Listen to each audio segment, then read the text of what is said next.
ये क्या लिख रहे हैं? निर्माणाधीन लिख रहे हैं। निर्माणाधीन, अरे बेचारा गरीब आदमी है। जा भाई, जा भाई। और फिर हम भी लिख सकते हैं पेंट से।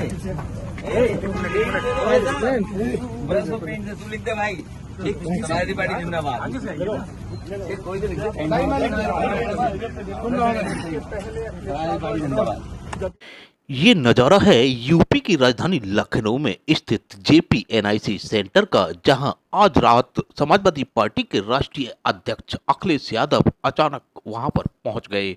बताया जा रहा है कि शासन प्रशासन द्वारा जेपीएनआईसी में टीन सेट से इसकी दीवारों को ऊंचा कराया जा रहा है। और जब यह खबर मीडिया के माध्यम से समाजवादी पार्टी के मुखिया अखिलेश यादव को लगी तो वह अपने लाव लश्कर के साथ वहां पहुंच गए। वहां पुताई कर रहे मजदूरों से उन्होंने बड़ी ही सादगी के साथ कहा कि ये गरीब आदमी हैं, इनको मत सताओ, और उनसे मजाकिया लहजे में कहा कि यहाँ पर लिख दो समाजवादी पार्टी जिंदाबाद। और कुछ हम भी ले सकते हैं पेंट से।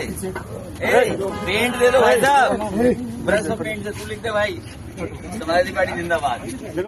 लखनऊ में स्थित जेपीएनआईसी सेंटर पहुंचे सपा प्रमुख अखिलेश यादव ने मीडिया से सामने आरोप लगाते हुए कहा कि सरकार इसने बेचना चाहती है और इसी वजह से सरकार ने पहले इसकी बदहाली करवाई और अब रोक लगाना चाहती है। उन्होंने कहा कि यहाँ पर हर हाल में माल्यार्पण होकर रहेगा। मीडिया से उन्होंने क्या कहा, आप भी सुनिए पूरी बात। ठीक है। सर, आज आप यहाँ पे आए हैं, अभी आपने बताया था कल आप यहाँ पे। आप जाने से पहले टीन शेड लगा दिए गए हैं। यहाँ लिखा गया है कि ये निर्माण अभी देखिए, ये टीन शेड लगा करके सरकार कुछ तो छिपाना चाहती होगी। टीन शेड आखिरकार क्यों? किसी महापुरुष का सम्मान क्यों नहीं करने दे रहे? अगर किसी की जयंती पर, और वो भी समाजवादी महान नेता जयप्रकाश नारायण जी की जयंती पर, और ये कोई पहली बार नहीं हो रहा है। हर वर्ष जयप्रकाश जयंती के दिन समाजवादी लोग यहाँ इकट्ठे होते थे, उनका माल्यार्पण करते थे, सम्मान के लिए यहाँ पर आते थे, अपने विचार रखते थे। एक वो महान नेता जिसने संपूर्ण क्रांति का नारा दिया और उस समय की सरकार के सामने झुका नहीं। और एक समय ऐसा आया कि उसकी संपूर्ण क्रांति की वजह से परिवर्तन हुआ देश की राजनीति में। ये जेपीएनआईसी, ये सोशलिस्टों का म्यूजियम, जयप्रकाश जी की प्रतिमा, और जो उसके अंदर सोशलिज्म को हम कैसे समझें, समाजवाद को हम कैसे समझें, वो तमाम चीजें हैं। ये टीन शेड लगा करके सरकार आखिरकार क्या छिपाना चाहती है? कहीं ऐसा तो नहीं कि बेचने की तैयारी हो, किसी को देना चाहते हो?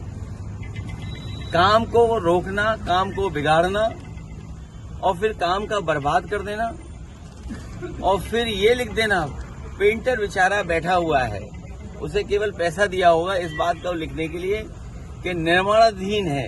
ये निर्माणाधीन नहीं है, ये बेचने की तैयारी है। इसको बेचा जाएगा। और मैं समझता हूँ अगर सरकार नहीं चला पा रही है तो बेच दे तो अच्छा है, कम से कम ये चलने लगेगा। और टीन शेड लगा करके कोई रोक नहीं सकता विचारधारा को, कोई रोक नहीं सकता विचारधारा को। कल आप कार्यक्रम रहेगा? कल का कार्यक्रम कल तय करेंगे। और कब तक लगा के रखें टीन शेड? 1 दिन, 2 दिन, 3 दिन, 4 दिन, 5 दिन, 1 साल, 2 साल, और 2 साल के बाद? अखिलेश जी, कल ट्रैफिक डाइवर्जन भी कर दिया इस पूरे रूट पे और सारी रास्ते बंद किए गए। अभी तो रास्ता कोई डाइवर्ट नहीं था, हम तो आराम से आ गए। आप भी तो खड़े हुए आराम से। सर, पिछली बार दलील दी गई थी कि अंदर सफाई